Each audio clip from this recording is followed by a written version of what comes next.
We're moving away from a process of negotiating a budget in Big Five as part of this as well, because we believe that the state of California is best served through an open, deliberative process where you can take all the information in. We are all committed to move forward and make sure that we have a budget this year that closes the $20 billion budget gap, and it does it in a meaningful and responsible way. Now, just because we're working on that doesn't mean that we're going to forego the opportunity to make meaningful, substantial, ongoing reform to the basic architecture of how we make decisions. The fact of the matter is, one of the single most effective ways for us to do what you're asking about is moving towards a majority vote.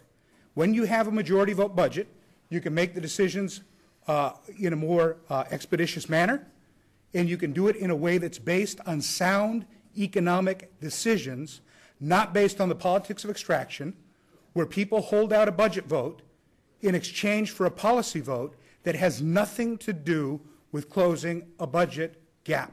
We're absolutely committed to do two things here. One, create a system by which we have majority vote. And two, create accountability, and that accountability comes a couple of ways.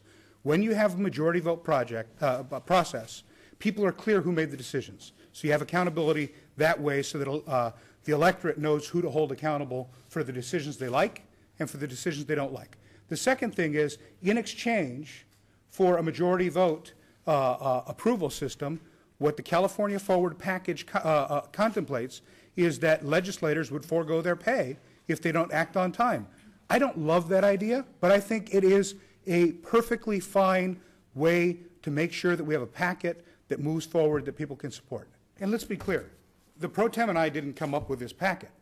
This packet was developed by California Forward through a very inclusive and exhaustive process, bipartisan leaders, not legislators, who figured out, and Mr. Hertzberg, come help us out with explaining this.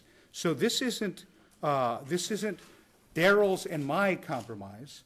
This was a much broader compromise, and the Pro Tem and I believe that there is fundamental positive change for the state in this package, and so we're committing to move it through our committee process and bring it to a vote, because ultimately we think these are substantive issues that the voters need to make the final decision on, and we want to allow for that process to move forward so the voters can make these decisions.